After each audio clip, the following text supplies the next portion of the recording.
श्रीमद् भगवद गीता ज्ञान यज्ञ प्रवचन क्रमांक 282 अध्याय 7वां ज्ञान विज्ञान योग और श्लोक क्रमांक 3। ओम त्र्यंबकं यजामहे सुगंधिं पुष्टिवर्धनम् उर्वारुकमिव बन्धनान् मृत्योर्मुक्षीयमामृतात् समस्तजनकल्याणे निरतं करुणामयं नमामि चिन्मयं देवं सद्गुरुं ब्रह्मविद्वरं वसुदेवसुतं देवं कंसचानूरमर्दनम् देवकी परमानंदं कृष्णं वंदे जगद्गुरुम्। ओम तत्सत। मानो अर्जुन भगवान को यह पूछ रहे हैं कि हे प्रभु, उस तत्व ज्ञान को जानने से यदि कुछ भी जानना शेष नहीं रहता है तो फिर सब लोग उस तत्व को क्यों नहीं जानते? भगवान कहते कि वह तत्व न दुर्लभ है। यह बात बताने जा रहे हैं। मनुष्याणां सहस्रेषु कश्चिद् यतति सिद्धये यततामपि सिद्धानां कश्चिन्मां वेत्ति तत्वतः। सहस्रेषु मनुष्याणां कश्चित् सिद्धये यतति। हजारों मनुष्यों में कोई एक मनुष्य ही मेरी प्राप्ति के लिए यत्न करता है और यतताम सिद्धानाम अपि कश्चित् माम तत्वतः वेत्ति। और उन यत्न करने वाले योगियों में भी कोई एक ही मुझे तत्व से जानता है, अर्थात मेरे यथार्थ स्वरूप को समझता है। आइए इस पर हम लोग सद्गुरु के आशीर्वाद से यथा समय चिंतन करते हैं।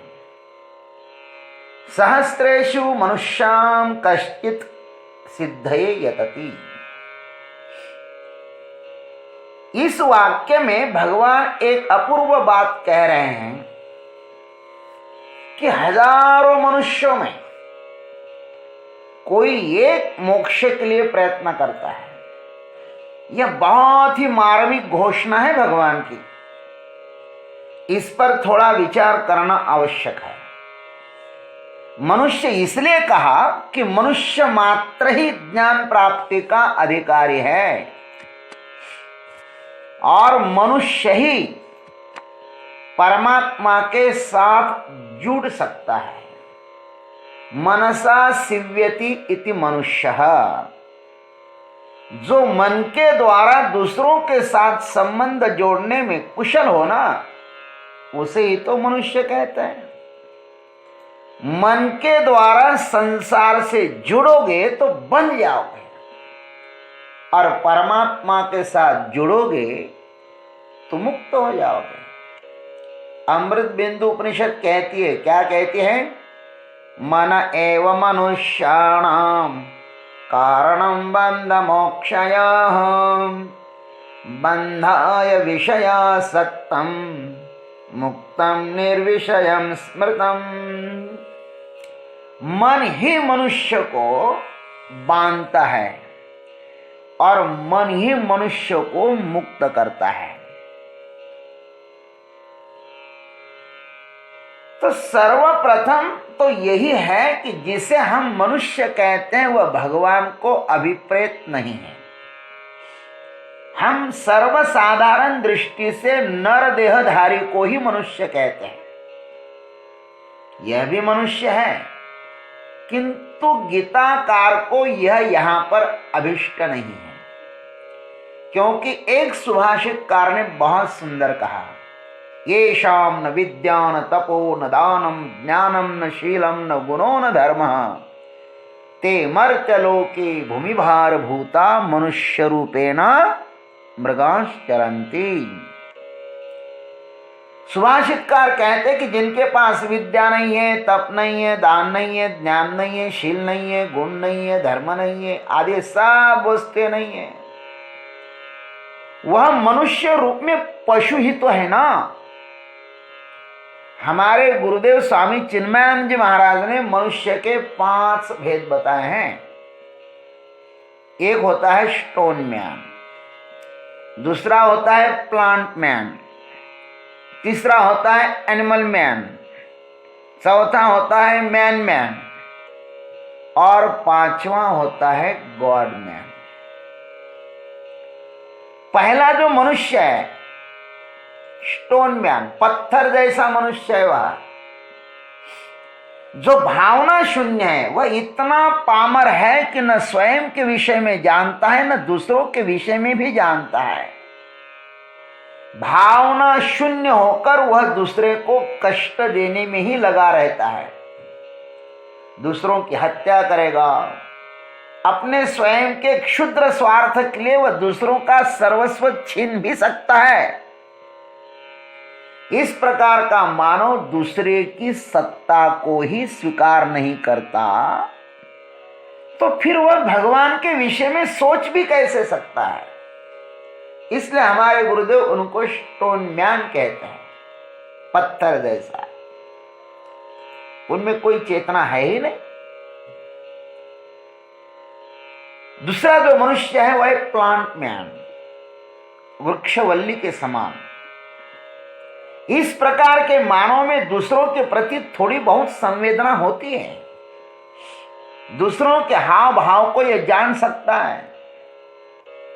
वनस्पति शास्त्र कहता है कि वृक्षों में भी संवेदना होती है। दूसरों के मन की लहरों को वृक्ष जानते हैं महाराज।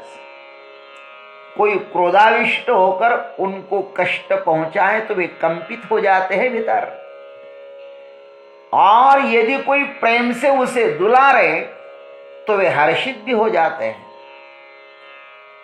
इस प्रकार के मनुष्यों की बुद्धि भी अविकसित ही है। ऐसे लोग भी है ना, प्लांट मैन की तरह, लेकिन ये बुद्धि अविकसित बुद्धि है।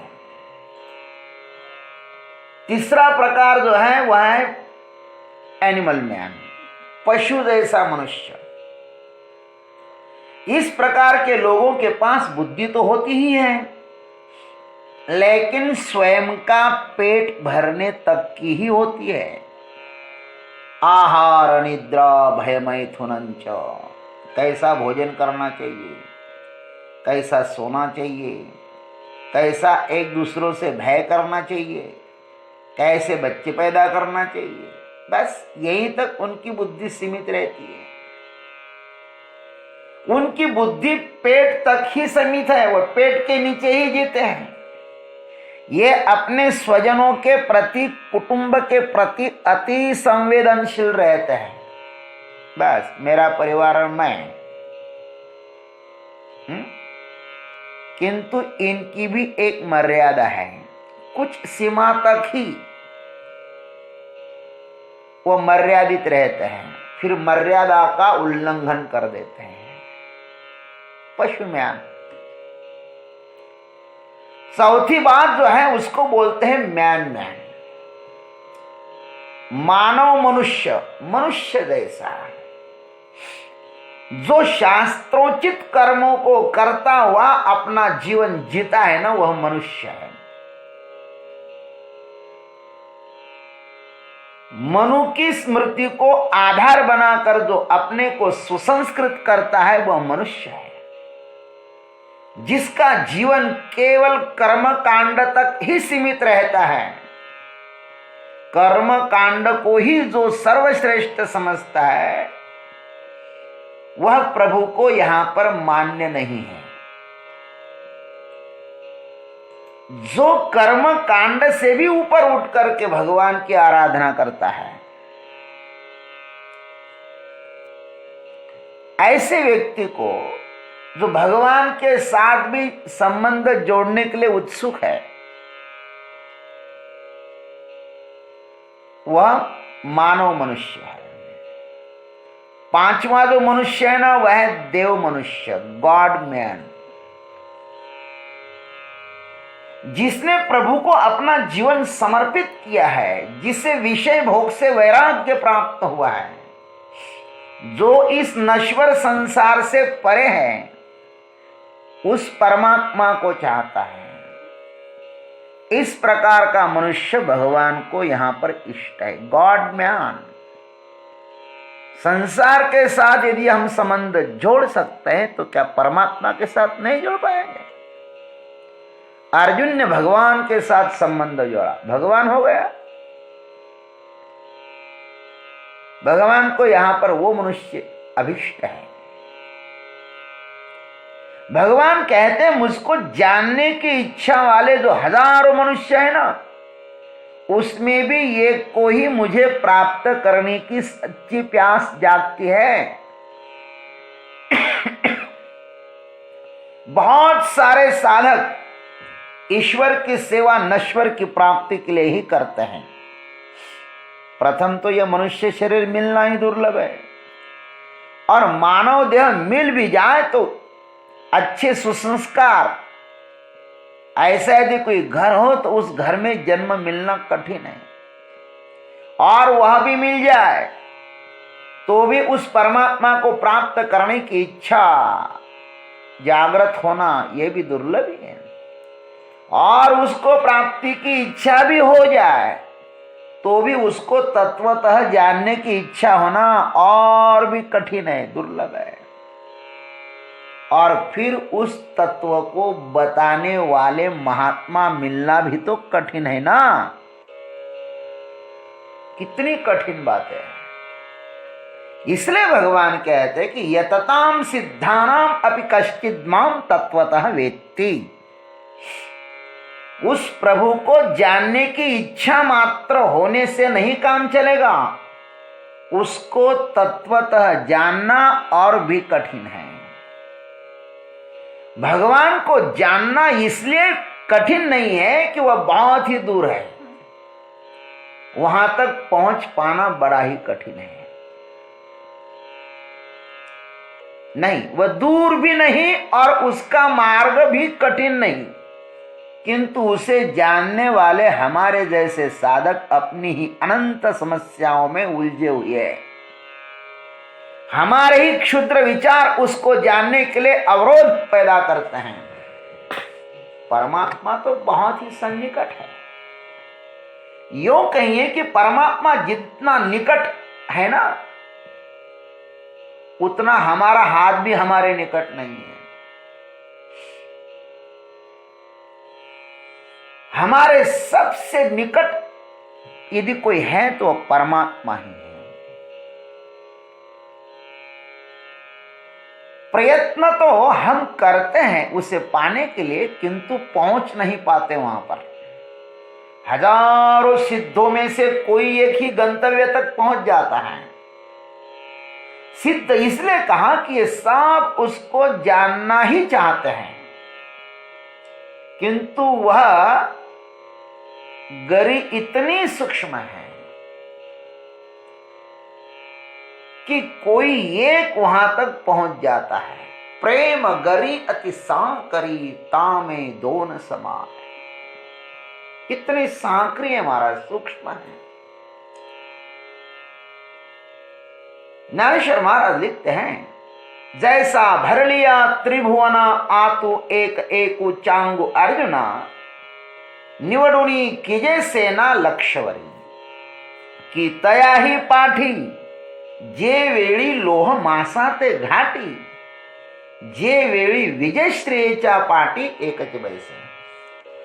जैसे करोड़ों मानवों से भरे इस जगत में एक एक शूर व्यक्ति को चुनकर लाखों की सेना खड़ी करती है,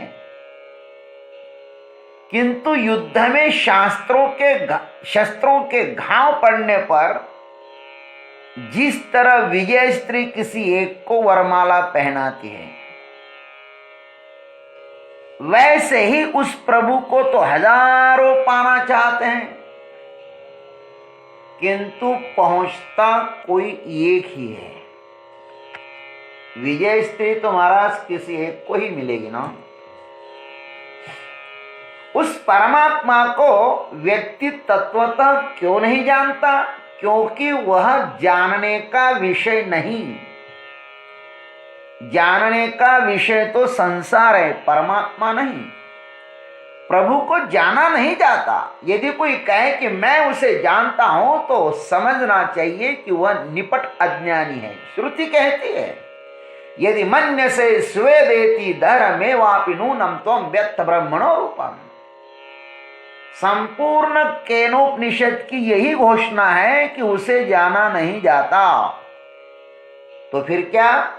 अरे बाबा, उसका अनुभव किया जाता है, और उसका अनुभव करने के पश्चात अनुभव करता ही मिट जाता है। जीव शिव में विलीन हो जाता है।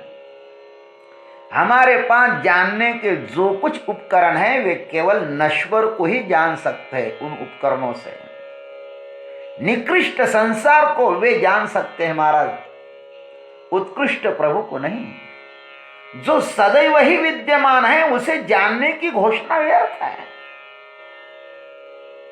संसार सदैव नहीं है, वह क्षण प्रतिध्वंसी है, किंतु परमात्मा जब देखो जैसा था वैसा ही है। आज तक उस प्रभु को जिसने भी जाना, जैसा भी जाना, एक जैसा ही जाना है। उसे जानने के तरीके, उपाय पृथक हो सकते हैं, किंतु प्रभु नहीं। प्रभु का अनुभव, साक्षात्कार सबका एक जैसा ही है। भेद अनुभव में नहीं है, ज्ञान में है। अतः इस ज्ञान को भगवान सविस्तर बताते हैं। उसको जानकर प्रभु को जानना सुगम हो जाएगा। ज्ञान विज्ञान के साथ कहूंगा, भगवान कहते हैं, इस प्रतिज्ञा को साकार करने के लिए सर्वप्रथम अपनी अपरा प्रकृति को भगवान कहने जा रहे हैं, लेकिन वह हम अग्रिम प्रवचन में कहेंगे। आज इतना ही। जय गुरुदेव, जय जगदीश्वर, जय जय महाकाल।